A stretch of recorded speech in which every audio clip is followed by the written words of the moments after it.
Hello friends, welcome to live study के platform पे आप सभी का स्वागत है। तो जैसा कि आपको पता है, हम अपने कंप्यूटर के एमसीक्यू डिस्कस कर रहे हैं। तो आज का फर्स्ट क्वेश्चन चेक कर लेते हैं। When the Indian parliament pass the IT act, ठीक है, यहाँ पे बात की है कि जो हमारे इंडियन गवर्नमेंट है, इसने आईटी एक्ट कब पारित किया था। ठीक है, फर्स्ट लिखा है, ठीक है, 1900 मतलब 1990 में किया था, 1992 में किया था, 2000 में किया था या 2005 में किया था, है ना। तो जब भी याद रखना आईटी एक्ट की बात आती है ना, तो ये पारित हुआ था हमारा 2000 में। ठीक है, तो यहाँ पे ऑप्शन नंबर हमारा क्या है, सी करेक्ट आंसर है। ठीक है, इसके अलावा पूछ लेते हैं हमारा कौन सा ऐसा एक्ट है जो बेसिकली साइबर क्राइम के रिगार्डिंग है ना। तो वहाँ पे सेक्शन पूछ लेते हैं क्या बात। तो याद रखना जो हमारा सेक्शन 66A है ना, वो डील करता है इसके साथ। ठीक है, जितने हमारे साइबर क्राइम होता है ना, उसके साथ डील करता है हमारा 66A। ठीक है, ये जो हमारा सेक्शन है जो उसके साथ बेसिकली डील करता है। नेक्स्ट क्वेश्चन आ गया, what is the full form of LDAP। ठीक है, यहाँ पे बात की है LDAP की फुल फॉर्म क्या है। ठीक है, तो जब भी कोई भी ऐसी टर्म्स आए ना फुल फॉर्म की और लास्ट में पी दे रखा हो, तो उसका मतलब होता है प्रोटोकॉल, है ना। तो यहाँ पे देखो एक ही ऑप्शन है जहाँ पे लास्ट पे प्रोटोकॉल दे रखा है। ठीक है, तो और इसकी वजह से फुल फॉर्म क्या होती है, light weight dictionary access protocol. ठीक है, तो यहाँ पे ऑप्शन नंबर बी हमारा करेक्ट आंसर है। और हिंट के तौर पे याद रख लेना कि कोई भी ऐसी मेनली जिनके लास्ट में मेनली पी लगा होता है ना, तो वो P stand for maximum time protocol होता है वो, है ना। तो यहाँ पे आएगा ऑप्शन हमारा बी करेक्ट आंसर। नेक्स्ट आ गया, what is called the collective terms of malicious software such as virus worm and Trojan. यहाँ पे बात की है जितने हमारे मलिशियस सॉफ्टवेयर होते हैं, ठीक है, मलिशियस सॉफ्टवेयर बोल लो, ठीक है, मलिशियस कोड बोल लो, है ना। तो होता है कि ये सारे जैसे एग्जांपल दे रखे हैं, वायरस हो गया, वॉर्म हो गया, टॉर्जन हो गया, ये सारे एक्चुअल में होते क्या हैं, स्पैम होता है, ये फिशिंग होती है, मालवेयर होता है या फिर हार्म होता है ना। तो ये सारी जितनी भी चीज़ें आती है मलिशियस सॉफ्टवेयर या फिर मलिशियस कोड को हम क्या बोलते हैं, सिंपल डायरेक्टली मालवेयर बोलते हैं, है ना। तो यहाँ पे ऑप्शन नंबर क्या आएगा, सी आएगा हमारा करेक्ट आंसर। नेक्स्ट क्वेश्चन आ गया, what is called protecting data from online attack deletions malware. ठीक है, यहाँ पे बात की है कि ऐसी कौन सी चीज़ है जो हमें प्रोटेक्ट करती है ऑनलाइन अटैक से। ठीक है, इसके अलावा डिलीशन से, इसके अलावा मालवेयर से, है ना। फर्स्ट लिखा है फिजिकल सिक्योरिटी, सेकंड लिखा है साइबर सिक्योरिटी, थर्ड लिखा है साइबर अटैक, फोर्थ लिखा है साइबर वायरस, है ना। तो अगर जो चीज़ हमें प्रोटेक्ट कर रही है तो हम क्या पढ़ते हैं, हम पढ़ते हैं कोई भी चीज़ हमें प्रोटेक्ट कर रही है तो हमें क्या करिए, सिक्योरिटी प्रोवाइड करिए ना। अब सिक्योरिटी यहाँ पे किस प्रकार की सिक्योरिटी मिल रही है हमें, ऑनलाइन अटैक से, है ना। तो वो किस टाइप की होती है, हमारी साइबर सिक्योरिटी, है ना। तो यहाँ पे एक ऑप्शन हमारा सेकंड आएगा करेक्ट आंसर। नेक्स्ट आ गया, what is called the protection of information and data from unauthorise access. ठीक है, अब मुझे क्या करना है, यहाँ पे बोला है कि प्रोटेक्शन करनी है अपनी इंफॉर्मेशन की। ठीक है, कहाँ कहाँ से कि मुझे कोई बंदा उसको अनऑथराइजली एक्सेस ना कर पाए। ठीक है, उसको हम क्या बोलेंगे, फिजिकल सिक्योरिटी बोलेंगे, लिंक सिक्योरिटी बोलेंगे, रिस्क मैनेजमेंट बोलेंगे या फिर इंफॉर्मेशन सिक्योरिटी बोलेंगे। ठीक है, तो अब ये किस टाइप की सिक्योरिटी आएगी जब मैं अपनी इन्फॉर्मेशन को क्या कर रहा हूँ, सिक्योर कर रहा हूँ। तो ये आती है हमारी इन्फॉर्मेशन सिक्योरिटी। ठीक है, क्वेश्चन में हिंट दे रखा है यहाँ पे कि उसको प्रोटेक्ट करनी है इन्फॉर्मेशन, तो ऑब्वियसली किस टर्म टाइप की आएगी, इन्फॉर्मेशन सिक्योरिटी। नेक्स्ट आ गया, what is the full form of CIA under information security, है ना। और ये इंपॉर्टेंट क्वेश्चन है, CIA की फुल फॉर्म काफ़ी बार पूछी जाती है एग्जाम में। CIA स्टैंड फॉर क्या होता है हमारे पास, कॉन्फिडेंशियलिटी, इंटीग्रिटी एंड अवेलेबिलिटी, है ना। तो यहाँ पे जो फर्स्ट ऑप्शन है वही यहाँ पे क्या है, हमारा करेक्ट आंसर है। नेक्स्ट क्वेश्चन आ गया, what is called periodic assessment of security vulnerability in computer system. ठीक है, यहाँ पे बोला है कि कुछ पीरियड ऑफ टाइम, ठीक है, जैसे मान लो एक दिन, ठीक है, एक दिन बाद, या फिर एग्जांपल के लिए समझ लेते हैं कि कुछ टाइम के बाद क्या हो रहा है कि जो सिक्योरिटी है उसमें इश्यूज आ रहे हैं। ठीक है, जैसे हमें क्या मिलता है, जैसे हमारे सिस्टम में अपडेट्स आती रहती है ना, सिक्योरिटी पैचेस अपडेट, ये अपडेट ना, तो एक्चुअल में अपडेट क्यों आते हैं, क्योंकि हमारे सिस्टम में कुछ कमियां नज़र आती हैं, तो उस कमियों को हटाने के लिए वो हमें क्या देते हैं, पैचेस देते हैं या फिर हमें अपडेट्स भेजते हैं, है ना। तो वही लिखा है कि जो पेरियोडिकली असेसमेंट होती है सिक्योरिटी वर्नेबिलिटी की, उसको हम क्या बोलते हैं, थ्रेड बोलेंगे, अटैक बोलेंगे, हैकिंग बोलेंगे या फिर सिक्योरिटी ऑडिट बोलेंगे, है ना। अब ये किसके रिगार्डिंग थी, सिक्योरिटी को इन्हांस करने के लिए, है ना। तो अब इसको किस में रखते हैं हम, सिक्योरिटी ऑडिट के अंदर। ठीक है, तो यहाँ पे आएगा ऑप्शन हमारा डी करेक्ट आंसर। ठीक है, कई बार पूछ लेते हैं कि वर्नेबिलिटी क्या होती है। ठीक है, किसी भी सॉफ्टवेयर में ना कोई कमी नज़र आ रही होगी ना, जिसकी हेल्प से वो हमारे सिस्टम में आ सकता है हैकर, है ना, उसको हम टेक्निकली टर्म में बोलते हैं वर्नेबिलिटी। ठीक है, जिसको हम बैकडोर एंट्री बोलते हैं ना, ये काफ़ी टाइप्स की होती है वर्नेबिलिटी। ठीक है, मान लो किसी कोड में कुछ ऐसी गड़बड़ है जिसकी हेल्प से हम उसको, जो उसका प्रोग्राम है उसको पूरे की पूरी मतलब एक्सेस कर सकते हैं, किसी सिस्टम के अंदर जा सकते हैं। ठीक है, मतलब ये चीज़ें सारी क्या मिलकर बनवाती हैं, हमारी वर्नेबिलिटी बनाती हैं, ठीक है। जिसको हम सिंपली मेनली जो आजकल ट्रेंडिंग में चला है बैकडोर एंट्री, है ना, कि किसी प्रोग्राम तो एक्चुअल में ओरिजिनल प्रोग्राम होगा पर उस प्रोग्राम में कुछ गड़बड़ होगी, जिसकी हेल्प से वो हैकर को पता होगा कि यहाँ पे ये चीज़ क्या गलत हो रही है ना। तो उस कोड की हेल्प से वो क्या करेगा, हमारे सिस्टम में एक्सेस पा लेगा, ठीक है। तो इसको बोलते हैं वर्नेबिलिटी एक तरह की। नेक्स्ट आ गया what is called a single point of access for several networking services, ठीक है। अब यहाँ पे बोले कि सिंगल पॉइंट क्या होगा, ठीक है, जिसकी हेल्प से हम क्या करते हैं, एक्सेस कर सकते हैं सेवरल नेटवर्क सर्विसेज को। फर्स्ट लिखा है फिशिंग, सेकंड लिखा है वेब सर्विस, थर्ड लिखा है डिक्शनरी सर्विस, फोर्थ लिखा है वॉर्म, है ना। तो सिंगल पॉइंट होगा। अब यहाँ पे होता है क्या, अब डिक्शनरी क्या होती है, ठीक है, डिक्शनरी एक सिंगल पॉइंट है, ठीक है। जैसे हम हमारी जैसे हाँ डिक्शनरी हम नॉर्मली देख लेते हैं ना, किसी भी जैसे शब्दकोश बोलते हैं इसको, है ना। तो उसमें होते क्या है, डिफरेंट डिफरेंट वर्ड्स के मीनिंग लिखे होते हैं सिंपली। तो हमें किसी वर्ड को सर्च करने के लिए हम सिंपल डिक्शनरी को देखते हैं, ठीक है, मतलब हम मेन डिक्शनरी पे जाते हैं।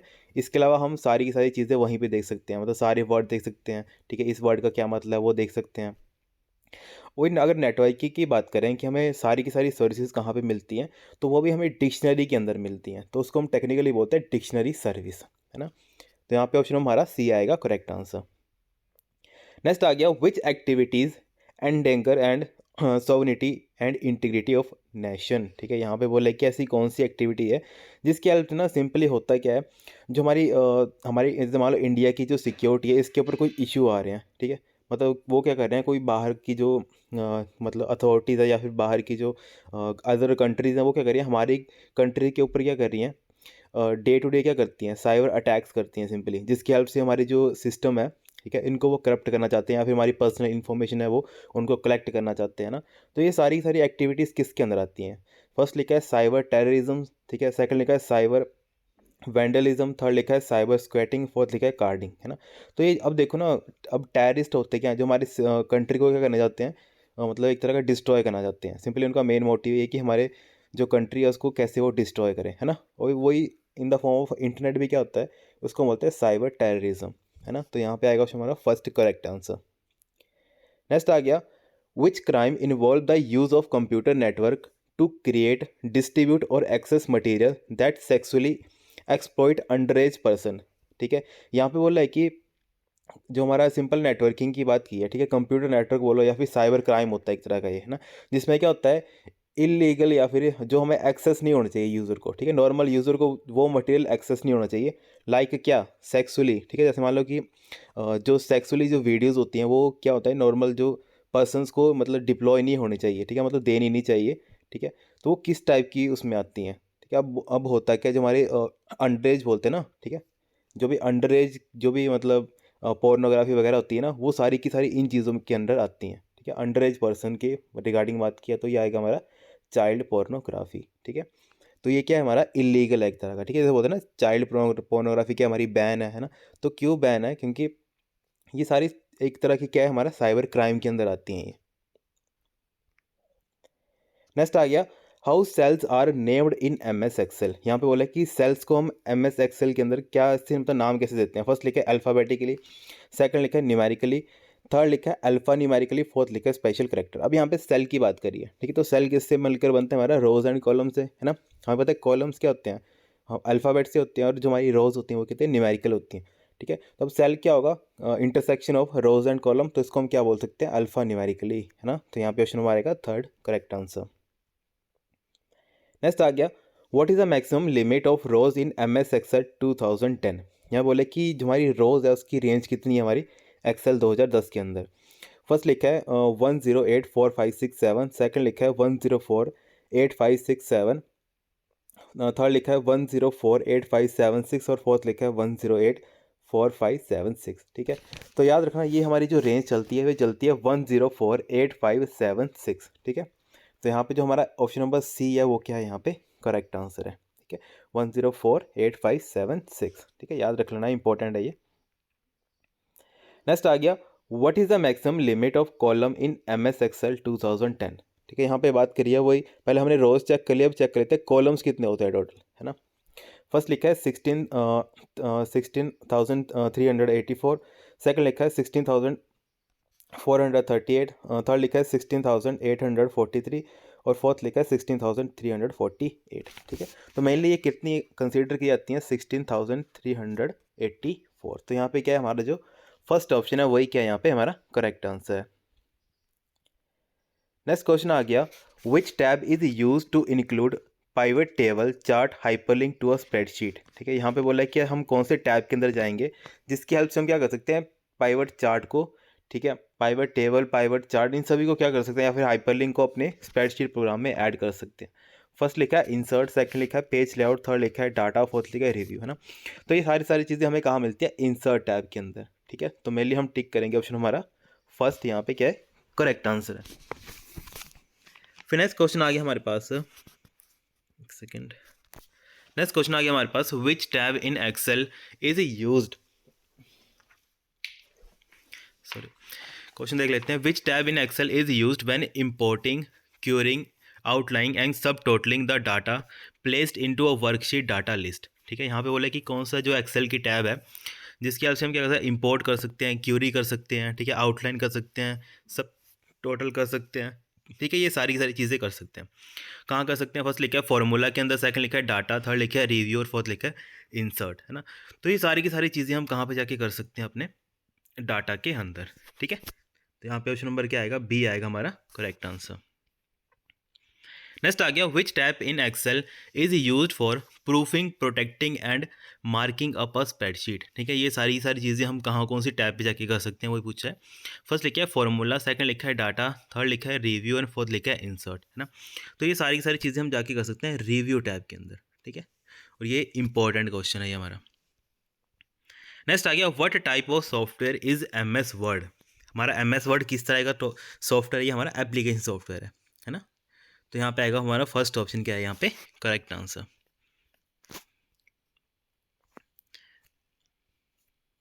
नेक्स्ट आ गया, which tab is use for creating, formatting and editing a spreadsheet, ठीक है। अब मुझे क्या करना है, क्रिएट करना है, फॉर्मेट करना है और एडिट करना है अपनी स्प्रेडशीट को। तो मैं कौन सी टैब के ऊपर जाऊँगा, डाटा के ऊपर, होम के ऊपर, एडिट के ऊपर, या फिर इंसर्ट, या फिर रिव्यू के ऊपर सिंपली, ठीक है। तो यहाँ पे कौन क्या आंसर आएगा यहाँ पे हमारा, कि जब मुझे एडिटिंग, क्रिएटिंग, फॉर्मेटिंग वगैरह करनी है तो ये हमें कहाँ मिलती है, हमारे होम टैब के ऊपर ही, है ना। तो यहाँ पे क्या आएगा, ऑप्शन नंबर हमारा सेकंड ही डायरेक्टली आएगा करेक्ट आंसर। नेक्स्ट क्वेश्चन आ गया हमारे पास, which function is use to count the number of cell that contain numbers in a range, है ना। यहाँ पे सिंपली बोला है कि मुझे काउंट करना है, किसको, नंबर्स को काउंट करना है सिंपली, है ना। तो हम कौन सा फंक्शन बनते हैं, काउंट फंक्शन पढ़ते हैं, है ना। तो यहाँ पे आएगा फर्स्ट ऑप्शन ही करेक्ट आंसर। नेक्स्ट क्वेश्चन आ गया, which function is use to add the values in a range, ठीक है। अब यहाँ पे बोला है मुझे ऐड करनी है वैल्यूज, और वो भी रेंज के ऊपर, ठीक है। फर्स्ट ठीक है काउंट, ठीक है। तो काउंट हमें पता क्या करता है, सिर्फ वैल्यूज को काउंट करता है ना। इसके अलावा सम फंक्शन आ गया, है ना। तो सम क्या करता है, हमारे रेंज को काउंट करता है, ठीक है। तो यहाँ पे सिंपली बी ऑप्शन ही आएगा करेक्ट आंसर, ठीक है। इसके अलावा नीचे लिखा है ए बी एस फंक्शन, है ना। ए बी एस क्या करता है, किसी भी वैल्यू की एब्सोल्यूट वैल्यू रिटर्न करता है, ठीक है। फॉर एग्जाम्पल मैं लिखूँ -7, ठीक है। तो मुझे सेल के अंदर क्या आंसर मिलेगा, 7, ठीक है। एब्सोल्यूट का मतलब होता है पॉजिटिव वैल्यू रिटर्न करेगा हमेशा, है ना, इतना याद रखना, ठीक है। फिर अगर मुझे कंडीशन के बिहाव से सम करना हो तो हम यूज़ करते हैं सम वे फंक्शन का। नेक्स्ट क्वेश्चन आ गया, which one of the following is a text function in M S Excel, ठीक है। और ऐसे क्वेश्चन एग्जामिनर पूछता है कि टेक्स्ट फंक्शन कौन सा है कि कौन सा नहीं है ना। तो टेक्स्ट फंक्शन कौन सा है, इनमें से हमारा जो फर्स्ट है मिड, ठीक है। तो ये हमें क्या बेसिकली रिटर्न करेगा, किसी भी टेक्स्ट का मिडल वैल्यू रिटर्न करेगा, ठीक है। जैसे यहाँ पे फॉर एग्जाम्पल इसमें देख लेते हैं, ये जैसे ये फंक्शन मैंने मिड के अंदर पास किया तो मुझे क्या रिटर्न में मिलेगा, आंसर मिलेगा मुझे जो सी का जो इंडेक्स वैल्यू वो मुझे रिटर्न में मिलेगी, ठीक है। जो इसका सेंटर जो वैल्यू है वो मुझे क्या होगी, रिटर्न में मिलेगी। नेक्स्ट आ गया हमारे पास, which one of the following is a date and time function in Excel. यहाँ पे बात की है कि डेट और टाइम फंक्शन एक्सेल के अंदर कौन सा होता है, फाइंड, मोड, नाउ या मिड, ठीक है। हमें पता है डेट एंड टाइम मुझे दोनों चाहिए, तो हम कौन सा फंक्शन मेनली पढ़ते हैं, नाउ फंक्शन, है ना। अगर यहाँ पे मेंशन किया था ना डेट चाहिए मुझे सिर्फ, तो हम यूज़ करते हैं डेट फंक्शन का, ठीक है। इसके अलावा मुझे टाइम पूछते हैं अकेला तो हम यूज़ करते हैं टाइम फंक्शन का। पर यहाँ पे दोनों चीज़ें पूछी थी तो हम कौन सा फंक्शन पढ़ते हैं, नाउ फंक्शन पढ़ते हैं।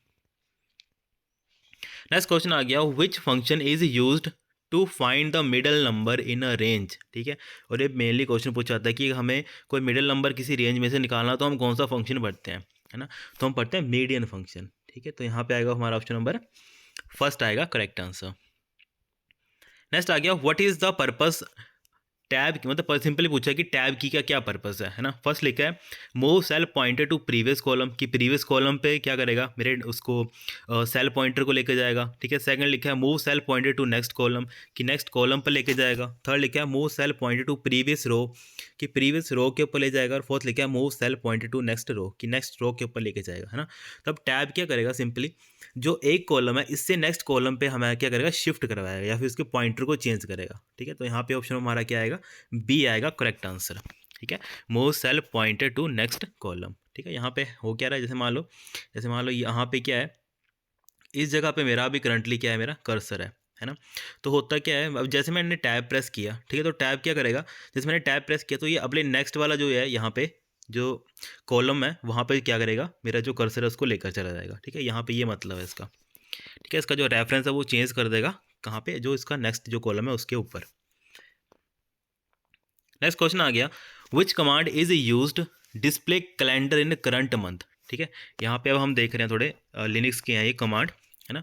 यहाँ पे लिनक्स का कमांड फर्स्ट लिखी है यहाँ पे, कैसी कौन सी जो कमांड जिसके हेल्प से हम क्या कर सकते हैं, जो करंट मंथ है उसको प्रिंट कर सकते हैं, ठीक है। फर्स्ट लिखा है डॉलर कैल्क, सेकंड लिखा है डाटा, थर्ड लिखा है आईडी, फोर्थ लिखा है डेट एंड प्लस के साथ परसेंटेज टी यूज़ किया है ना।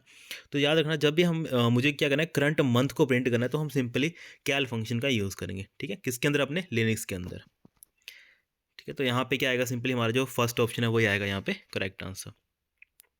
नेक्स्ट आ गया, what is the use of who command, है ना। हु कमांड का यूज़ क्या होता है, ठीक है। एक्चुअल में हु क्या होता है, जो हमारा करंटली जो यूज़र है ना उसके बारे में इंफॉर्मेशन देता है, ठीक है। जैसे मान लो कि 10 बंदे हैं मेरे सिस्टम को यूज़ करेंगे, कि हमने क्या पढ़ा, लिनक्स क्या हमारा मल्टी यूज़र सिस्टम है ना। तो मान लो कि 10 पर्सन उसको यूज़ कर रहे हैं, ठीक है। और मुझे चेक करना है कि करंटली कौन कौन से पर्सन उसको यूज़ कर रहे हैं, मतलब करंटली अगर मैं यूज़ कर रहा हूँ तो उसको मेरे बारे में इन्फॉर्मेशन कौन देगा, मेरी हु कमांड, ठीक है। एक कमांड चलती है हु एम आई, है ना। तो हु एम आई जैसे मैं कमांड यूज़ करूँगा तो उससे क्या होगा, वो मेरी इन्फॉर्मेशन दे देगा उसी जो टर्मिनल के ऊपर पेस्ट करके, कि आप यूज़र ये हो, आपकी यूज़र आईडी ये है और आप इसको क्या कर रहे हो, करंटली यूज़ कर रहे हो, ठीक है। तो ये तुम्हारी हु कमांड, तो हु कमांड एक्चुअल में करता क्या है, ये बताता है कि लॉग इन यूज़र कौन है, कि करंटली जो उसको यूज़ कर रहा है वो यूज़र कौन है, ठीक है। नेक्स्ट आ गया, where is the only editor available in virtual every Unix installation, ठीक है। यहाँ पे पूछा है कि बाय डिफ़ॉल्ट जो एडिटर होता है ना यूनिक्स के अंदर वो कौन सा होता है, हमारा वी आई एडिटर, ठीक है। काफ़ी पॉपुलर है ये वी आई एडिटर। तो यहाँ पे हमारा क्या आएगा, बी ऑप्शन आएगा करेक्ट आंसर। नेक्स्ट आ गया, विच इज़ सर्चिंग सिंटैक्स, ठीक है। यहाँ पे बोला है कि सर्चिंग सिंटैक्स कौन सा है। फर्स्ट लिखा है कॉलन करके एस स्लैश स्ट्रिंग, ठीक है। तो यहाँ, ठीक है, तो यहाँ पे फर्स्ट ऑप्शन क्या है हमारा, एस स्लैश स्ट्रिंग, ठीक है। तो यहाँ पे क्या है जो हमारा फर्स्ट ऑप्शन है वही क्या है यहाँ पे हमारा करेक्ट आंसर है, ठीक है।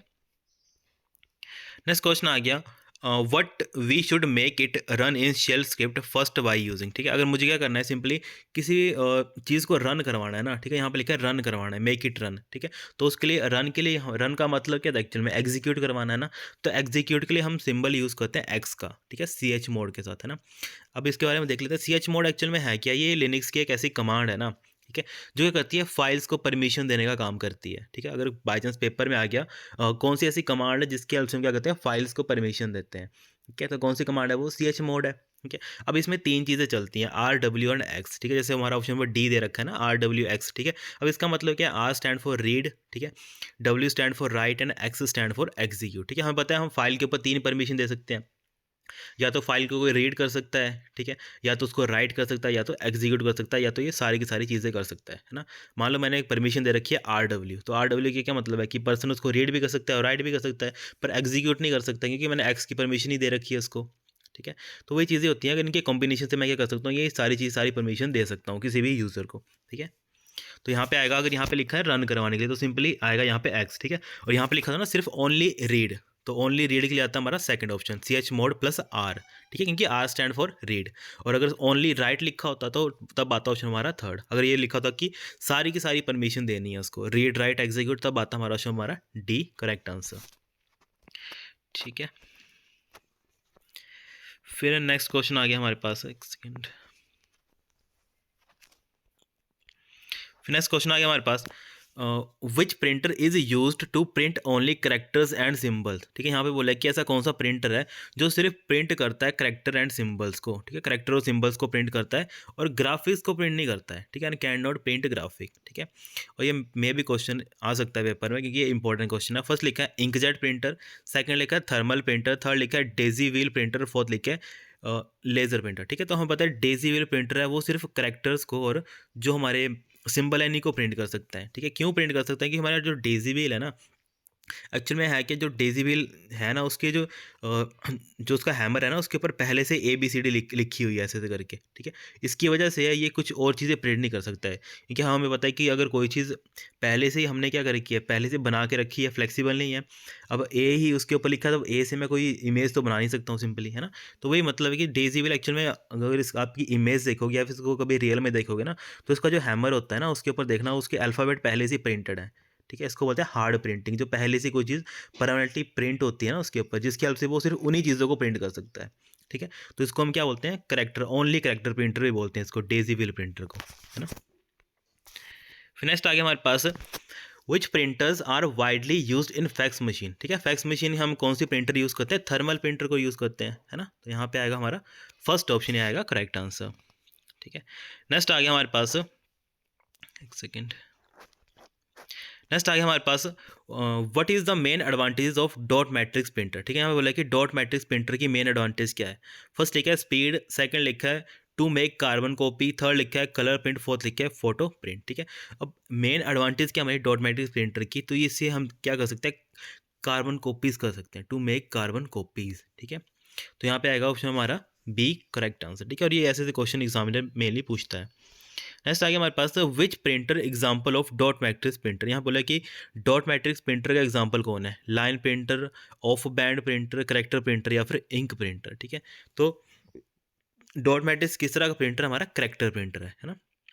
तो यहाँ पे आएगा ऑप्शन हमारा सी आएगा करेक्ट आंसर। ठीक है, जैसे डेजी व्हील हो गया, डॉट मैट्रिक्स आ गया, ये किसके टाइप आते हैं हमारे, कैरेक्टर प्रिंटर के, है ना। इसके अलावा जो हमारा लाइन प्रिंटर होता है, लाइन प्रिंटर के अंदर कौन कौन से आते हैं हमारे, ठीक है, लाइन प्रिंटर के आते हैं जैसे हमारा ड्रम हो गया, ठीक है, बैंड हो गया, बेल्ट हो गया। ठीक है, ये सारे किसके अंदर आते हैं, हमारे लाइन प्रिंटर के आते हैं। ठीक है, और इनका जो मेन हेडिंग किसके अंदर है, मेन आते हैं इम्पैक्ट प्रिंटर्स के अंदर। ठीक है, जैसे लाइन हो गया, कैरेक्टर हो गया। ठीक है, एक्चुअल में इनकी क्या है, क्लासिफिकेशन आगे से आगे करी है इनकी। नेक्स्ट आ गया हमारे पास which technology used in laser printer. ठीक है, कौन सी टेक्नोलॉजी हम यूज़ करते हैं, पहले क्या पूछा था इसी एग्ज़ाम में, एग्जामिनर ने पूछा था कि कौन सी मतलब डिवाइस यूज़ करते हैं, तो हम उसको यूज़ करते हैं। ठीक है, कई बार इंक पूछते हैं तो इंक ड्राई इंक यूज़ करते हैं, कई बार टोनर पूछते हैं कि टोनर क्या किसकी असेंबली है। ठीक है, तो उसकी किसकी है, वो लेज़र प्रिंटर की है। तो अब यहाँ पे क्वेश्चन है कि ऐसी कौन सी टेक्नोलॉजी है जो लेज़र प्रिंटर में यूज़ होती है ना, तो ये होती है हमारी इलेक्ट्रोस्टैटिकली चार्ज। तो यहाँ पे आएगा first option correct answer. Next question आ गया what is high resolution produced by LED. ठीक है, एलईडी जो प्रिंटर होते हैं ना तो वो उनकी हाई रेजोल्यूशन कितनी चलती है, ठीक है, तो वो चलती है हमारी 24 DPI। ठीक है, 2400 DPI। ठीक है, डॉट पर इंच।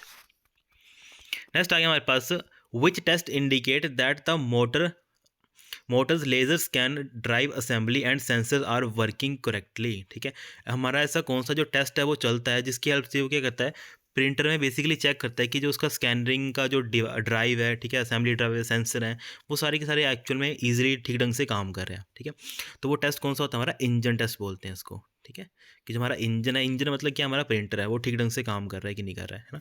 तो यहाँ पे आएगा ऑप्शन हमारा डी करेक्ट आंसर। नेक्स्ट आ गया हमारे पास which is must for network printer are connected directly to a local computer network. ठीक है, अब बोला है कि इनमें से अगर कोई प्रिंटर मेरा नेटवर्क के साथ कनेक्टेड है, ठीक है, तो उसके लिए क्या कौन सी चीज़ है जो मस्ट है।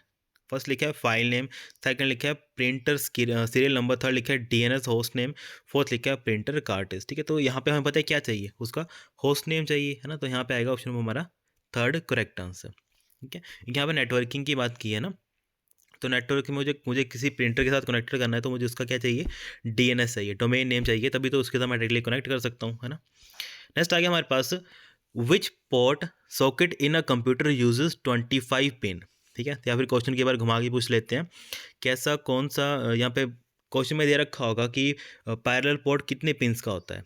ठीक है, या फिर अभी यहाँ पे क्वेश्चन पूछा था इन्होंने कि जो हमारा कौन सा पोर्ट है जो जिसके पास 25 पिंस होती हैं। ठीक है, तो इसका आंसर अभी क्या आएगा, सिंपली पैरेलल पोर्ट। ठीक है, या तो क्वेश्चन ऐसे ही पूछेंगे या फिर इसको घुमा के पूछेंगे कि ऐसा कौन सा, ये बोलेंगे कि पैरेलल पोर्ट कितने पिंस का, ठीक है, पोर्ट है, 25 20 ऐसे करके ऑप्शन दे सकते हैं वो। तो यहाँ पे कितना आएगा 25। नेक्स्ट आएगा हमारे पास what is the full form of CIS scanner. ठीक है, यहाँ पे बोला है कि CIS स्कैनर की फुल फॉर्म क्या है। ठीक है, कई बार ऐसे ऐसे फुल फॉर्म पूछते हैं, CIS हो गया है ना, TIS हो गया, तो ऐसी चीज़ें जो मेनली एग्जामिनर पूछता है बार बार। फर्स्ट आ गया कंटिन्यूस इमेज सेंसर बोलेंगे इसको, सेकंड लिखा है कॉन्टैक्ट इमेज सेंसर बोलेंगे, थर्ड लिखा है कन्वर्ट इमेज सेंसर बोलेंगे, फोर्थ लिखा है कैथोड इमेज सेंसर बोलेंगे, है ना। तो ये क्या आएगा हमारा कॉन्टैक्ट इमेज सेंसर बोलते हैं इसको। ठीक है, CIS स्कैनर को क्या बोलते हैं हम, कॉन्टैक्ट इमेज सेंसर। नेक्स्ट आ गया हमारे पास विच कन्वर्जन इन CCD। ठीक है, CCD एक्चुअल में होता क्या है, जिसको बोलते हैं ना चार्ज कपल डिवाइस। ठीक है, कोई भी ऐसा डिवाइस है जो चार्ज क्या बोलते हैं, चार्ज की हेल्प से क्या करता है, अपने आप को कपल करवाता है सिंपली, है ना। ये क्या करता है, ये किस टाइप के आते हैं स्कैनर। ठीक है, फर्स्ट लिखा है optical images to electrical signal. ठीक है, अब एक्चुअल में होता क्या है, जैसे हम देखते हैं ना, कोई भी QR कोड वगैरह को स्कैन करता है ना, फॉर एग्जांपल हम स्कैनर मान लो, QR कोड जो रीडर होता है, ठीक है, ये वो सारी की सारी CCD होते हैं सिंपली। ठीक है, चार्ज कपल डिवाइसेज होते हैं वो सारी, है ना। तो क्या करते हैं, किसी भी ऑप्टिकल इमेज को क्या करते हैं, इलेक्ट्रिकल सिग्नल में कन्वर्ट करते हैं। ठीक है, जितनी हमारी CCD होते हैं ये काम ही करती हैं ऐसे कि कोई भी ऑप्टिकल डाटा होगा उसको कन्वर्ट करेंगे इलेक्ट्रिकल सिग्नल में। ठीक है, तो यहाँ पे आएगा हमारा फर्स्ट ऑप्शन ही करेक्ट आंसर आएगा। नेक्स्ट आएगा हमारे पास which technology uses in drum scanner. ठीक है, यहाँ पे बात की है कि ड्रम स्कैनर के अंदर कौन सी टेक्नोलॉजी है जो यूज़ होती है। फर्स्ट लिखा है कॉन्टैक्ट इमेज सेंसर, सेकंड लिखा है LED, फोर्थ लिखा है फ्लैट बेड मैथड, और फोर्थ लिखा है फोटो मल्टीप्लायर ट्यूब। ठीक है, तो कौन सी इसमें यूज़ करते हैं, मेनली हम इसमें यूज़ करते हैं फोटो मल्टीप्लायर ट्यूब। ठीक है, तो यहाँ पे आएगा हमारा ऑप्शन नंबर क्या आएगा, D करेक्ट आंसर आएगा। नेक्स्ट आएगा हमारे पास which connection is ideal for scanning high resolution images, है ना। अब यहाँ पे बात की है, मुझे स्कैन करना है हाई रेजोल्यूशन इमेजेस को, है ना। तो इसके लिए हमें पता होना चाहिए कि सबसे फास्टेस्ट पोर्ट कौन सा है, क्योंकि हमें पता है हाई रेजोल्यूशन के लिए हमें नॉर्मल पोर्ट से तो हमारा काम चलेगा नहीं, है ना। तो हमें उसके लिए चाहिए होता है फास्ट पोर्ट, है ना। तो फास्ट पोर्ट किसका होता है इनमें से, फायर वायर पोर्ट। ठीक है, कई बार क्वेश्चन ये भी आता है कि कौन सा ऐसा पोर्ट है जो जिसकी ट्रांसमिशन क्या है सबसे ज़्यादा है। ठीक है, तो वो भी कौन सा आता है हमारा, फायर वायर पोर्ट आता है। ठीक है, और यहाँ पे पूछा कि स्कैनिंग करवानी है मुझे अगर हाई रेजोल्यूशन इमेजेस की, तब भी हम यूज़ करेंगे फायर वायर पोर्ट का। ठीक है, नेक्स्ट क्वेश्चन आ गया हमारे पास which device include the functionality of multiple device in one. कि यहाँ बोला है कि ऐसा कौन सा डिवाइस है जिसमें मल्टीपल फंक्शनैलिटीज़ हम परफॉर्म कर सकते हैं उसी के ऊपर। ठीक है, फॉर एग्जांपल जो आजकल हमारे प्रिंटर प्लस स्कैनर आता है ना, मतलब मशीन तो एक ही है वो, पर वो दोनों काम कर सकती है, प्रिंटिंग का काम भी कर सकती है प्लस स्कैनिंग का काम भी कर सकती है ना। तो उसको हम क्या बोलते हैं, MFD बोलते हैं। ठीक है, MFD शॉर्ट में लिखा है, पर एक्चुअली बोलते हैं कि इसको मल्टीपल फंक्शन डिवाइस। ठीक है, MFD stand for multiple function device. फिर नेक्स्ट आ गया हमारे पास which device include fax feature. ठीक है, फैक्स फीचर इनमें से कौन सा डिवाइस जो इंक्लूड करता है। फर्स्ट आ गया स्कैनर, सेकंड आ गया MFD, थर्ड आ गया प्रिंटर, फोर्थ आ गया प्लॉटर। ठीक है, तो अब ये डिवाइस कौन सा होगा जो इसमें फैक्स फीचर होंगे, वो भी कौन सा होगा, MFD। ठीक है, क्योंकि इसका नाम ही क्या होता है, मल्टीपल। ठीक है, मल्टीपल फंक्शन डिवाइस। ठीक है, ये मल्टीपल फंक्शन क्या कर सकते हैं, परफॉर्म कर सकते हैं सिंपली। नेक्स्ट आ गया हमारे पास what allow you print on both side of paper. ठीक है, और ये इंपॉर्टेंट है, ऐसा कौन सा मतलब ऐसी कौन सी चीज़ है जो प्रिंटर को अलाउ करती है जिसके हेल्प से वो दोनों साइड पे क्या कर सकता है, प्रिंट कर सकता है। ठीक है, तो उसको हम क्या बोलते हैं, डुप्लेक्सर बोलते हैं। ठीक है, तो यहाँ पे आएगा ऑप्शन हमारा फर्स्ट ही आएगा करेक्ट आंसर। नेक्स्ट क्वेश्चन आ गया हमारे पास what is another name of F1 button in passbook printer. ठीक है, पासबुक प्रिंटर में F1 एक बटन होता है, उसका जो अनदर नाम है उसको हम क्या बोलते हैं, ऑफलाइन बटन बोलेंगे, पावर बटन बोलेंगे, इजेक्ट बटन बोलेंगे, या फिर ऑनलाइन बटन बोलेंगे। ठीक है, तो याद रखना जब भी हम बात करते हैं F1 बटन की, तो ये एज अ काम करता है इजेक्ट बटन का। ठीक है, तो यहाँ पे आएगा हमारा third option correct answer. Next question आ गया what is the function of ready button on. ठीक है, यहाँ पे लिखा है कि रेडी बटन होता है on in a passbook printer, उसका फंक्शन क्या है। फर्स्ट लिखा है टू रिसीव डाटा, सेकंड लिखा है printer is in PR2 mode, third लिखा है प्रिंटर इज पॉज, फोर्थ लिखा है प्रिंटर इज एन एस्केप। ठीक है, तो यहाँ पे किसका काम करता है ऑन बटन, ये एज अ काम करता है टू रिसीव डाटा। ठीक है, तो क्या करता है डाटा को जब हमें सिंपली हम जैसे ऑन कर दिया ना प्रिंटर को, ठीक है, जैसे मान लो मैंने प्रिंट की कमांड दे दी और मेरा प्रिंटर ऑन नहीं है, तो वो एक्चुअली में प्रिंट करेगा ही नहीं, है ना। तो सिंपली हमें सबसे पहले इसको ऑन करना पड़ता है। तो जैसे हम ऑन करते हैं तो वो क्या करता है, डाटा को रिसीविंग करना स्टार्ट कर देता है। ठीक है, तो यहाँ पे आएगा हमारा फर्स्ट ऑप्शन ही आएगा करेक्ट आंसर। नेक्स्ट क्वेश्चन आ गया, विच port is supported for network printer. ठीक है, नेटवर्क प्रिंटर के लिए हमें कौन सा पोर्ट चाहिए होगा जो सपोर्ट करेगा, है ना। अब नेटवर्क क्या होगा सिंपली, ठीक है, अब हमारा नेटवर्क किस में आएगा, ईथरनेट में आएगा सिंपली, है ना। तो यहाँ पे आएगा फर्स्ट डी ऑप्शन क्या आएगा, करेक्ट आंसर। ठीक है, कुछ ऐसे क्वेश्चन होते हैं जो सिंपली हमें देख के उनका आंसर लग जाता है। ठीक है, अगर यहाँ पे लैन नहीं लिखा है तो यहाँ बताए जो प्रिंटर मेनली क्वेश्चन आता है ना कि ऐसा कौन सा डिवाइस है जो मतलब लोकल एरिया नेटवर्क में सबसे ज़्यादा यूज़ किया जाता है। ठीक है, तो उसका आंसर क्या लिखते हैं हम, टिक करते हैं, प्रिंटर करते हैं ना। तो प्रिंटर एक्चुअल में कौन सी जो चीज़ है, मतलब कौन सा पोर्ट है या फिर कौन सी ऐसी कम्युनिकेशन की हेल्प से हम क्या करते हैं उसको इस्टेब्लिश करते हैं, तो उसको हम ईथरनेट बोलते हैं। ठीक है, क्योंकि लैन का ही दूसरा नाम हम क्या बोल सकते हैं, मेनली ईथरनेट भी बोलते हैं। नेक्स्ट आ गया हमारे पास, which protocol assign IP addresses in network printer. ठीक है, अब नेटवर्क प्रिंटर में आईपी एड्रेसेस कौन असाइन करता है, एफटीपी, डीएचसीपी, यूडीपी और पॉप। ठीक है, अब हम पता है कि हमें देखो ना, प्रिंटर को असाइन करेगा तो इसका मतलब हमें भी असाइन करेगा, तो हमें कौन असाइन करता है। ठीक है, हमें आईपी एड्रेसेस कौन देता है, हमें कौन देता है, डीएचसीपी। ठीक है, डायनेमिक होस्ट कॉन्फ़िगरेशन प्रोटोकॉल। ठीक है, तो जो नेटवर्क प्रिंटर है उसको भी आईपी एड्रेसेस कौन प्रोवाइड करेगा, हमारा डीएचसीपी। ठीक है, तो यहाँ पे आएगा हमारा option number second correct answer. ठीक है guys, thank you so much, have a great day.